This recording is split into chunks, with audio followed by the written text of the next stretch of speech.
Bonjour, puis bienvenue dans cette première capsule concernant le push 2. Donc, dans cette vidéo, on va voir vraiment les bases de comment fonctionne le push, comment mettre un instrument, quelques fonctionnalités qui sont bonnes à savoir pour faire des bonnes chansons. Donc là, quand vous allumez votre push avec le bouton en haut à droite, vous devriez voir cet écran-là. Les couleurs, ça peut changer parce qu'à chaque fois, ça change. Fait que premièrement, on va voir les différentes fonctions de base. Fait que ici, tous les petits rectangles que vous pouvez voir, ça vous permet de changer entre les pistes que vous avez. À la base, vous aurez deux pistes MIDI et deux pistes audio. Fait que là, avant de créer quelque chose, il faut d'abord avoir un tempo. Puis ça va être avec le bouton en haut à gauche que vous pouvez voir ici. En le tournant vers la droite, le tempo augmente et en le tournant vers la gauche, ça descend. Fait que là, si vous voulez l'entendre, il va falloir que vous cliquez sur le bouton métronome qui est juste à côté, puis vous pesez sur play pour l'entendre. Fait que là, comme vous pouvez voir, vous pouvez l'entendre. Je vous recommande fortement de vous enregistrer quand vous mettez le métronome parce que ça vous permet d'avoir des notes qui sont plus... Ils sont dans le meilleur temps.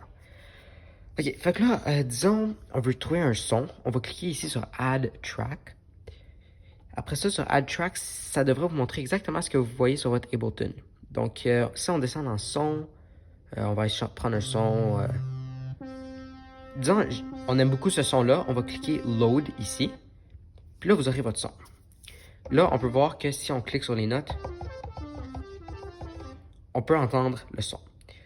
Là, quelque chose que je vous recommande aussi de faire, c'est cliquer sur le petit bouton accent qui va vous permettre de jouer vos notes. Puis peu importe comment fort que vous pesez, ça va jouer le même volume. C'est bon pour enregistrer parce que vous voulez bien entendre ce que vous jouez.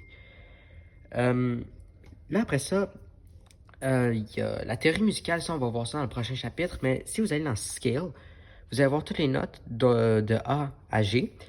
Et puis vous allez voir des trucs comme majeur, mineur, dorian, mixolydian, tout ça. Aujourd'hui, pour l'exemple, je vais juste prendre la gamme mineure, C mineur. Puis je vais vous montrer comment on enregistre quelque chose. Donc premièrement, pour enregistrer quelque chose, on va cliquer sur ce bouton-là, qui est le bouton rouge. Fait que, on va juste avant penser à ce qu'on va faire. Donc disons, on veut... Ok, là j'utilise le truc du triangle.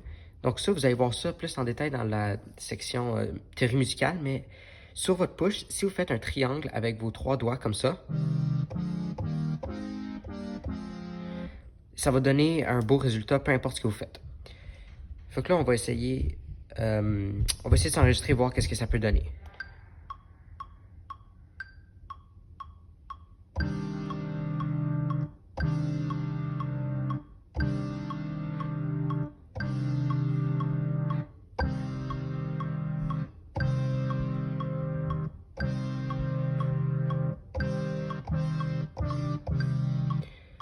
Fait que là, disons, on a ça. Là, disons, on veut avoir des notes qui sont en temps avec la grille, comme je vous ai montré dans l'interface Ableton. On va cliquer sur le bouton Quantize. Fait que là, une fois que vous avez fini d'enregistrer, si vous pesez Play, ça va rejouer votre enregistrement. Donc au début, je n'avais pas joué.